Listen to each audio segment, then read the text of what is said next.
प्रेम से बोल दी शंकर भगवान की जय। माता पार्वती गणेश भगवान की जय। एक बार प्रेम से बोल दिए भैया वीर हनुमान की जय।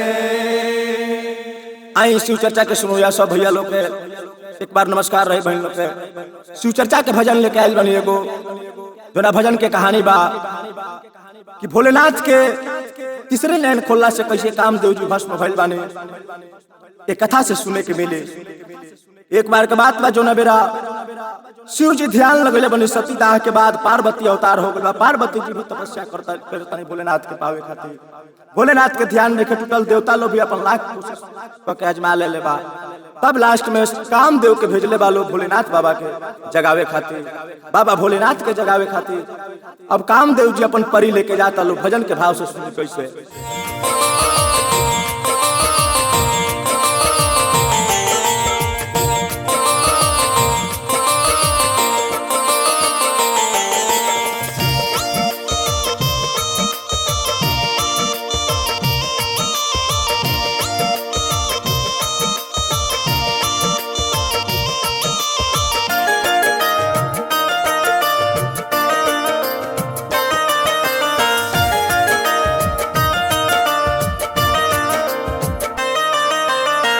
कामदेव के परिया अवेली नवेली नारी बंठन चले।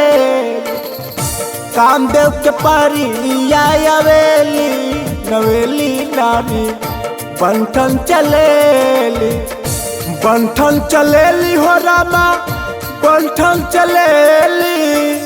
बंठन चलेली हो रामा बंठन चलेली। चम चम चमेली चमकेली नवेली नारी बंठन चलेली।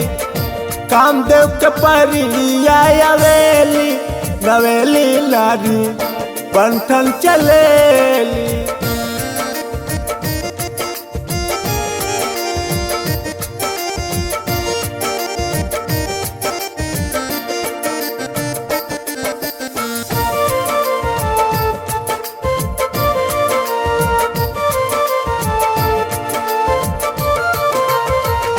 बेली चमेली के माला गुथेली चलता डगरिया मनवा बहेली।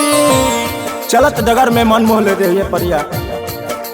कामदेव के परी लो जो बा चलत डगर में सबके मन मोह लेता। बेली चमेली के माला बना के जूड़ा में लगा के भगवान भोलेनाथ के ध्यान तुरे खाती जाता लोग। बेली चमेली के माला गुथेली चलता डगरिया मनवा बहेली।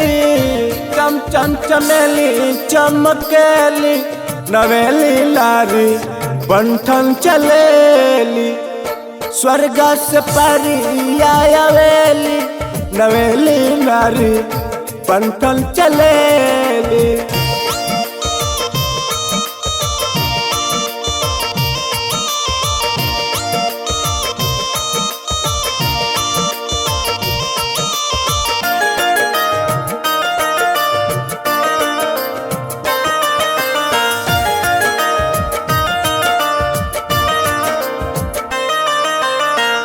कामदेव कैले लाख जतलवा तबो न टूटल रामा भोले के धियालवा।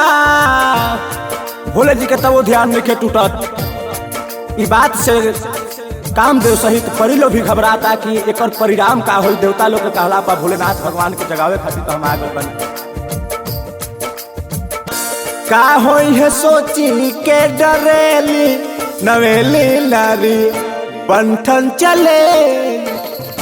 स्वर्ग से परिया अवेली नवेली नारी बंठन चलेली।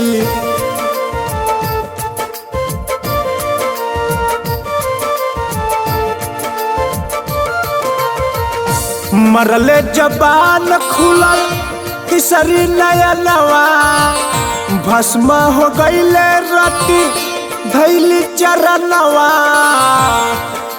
रति चरण धले बाड़ी। देवता लोग से आकाशवाणी भइल कि भगवान शिव के आराधना करो। भगवान शिव के आराधना कली रति कहली कि हे भगवान हे भोलेनाथ ब्रह्मा विष्णु देवता लोग के कहला पर विवाह खातिर इस सृष्टि के रचना खातिर रोआ के जगावे खातिर हमने क्या ही रही जा। भोलेनाथ उनका भक्ति पर प्रसन्न भइले आ कहले कि जा रति तहार पति कामदेव कृष्ण के पुत्र के रूप में प्रदुमन जेकर नाम रही अगला जन्म में तहरा के मिले द्वापर युग में।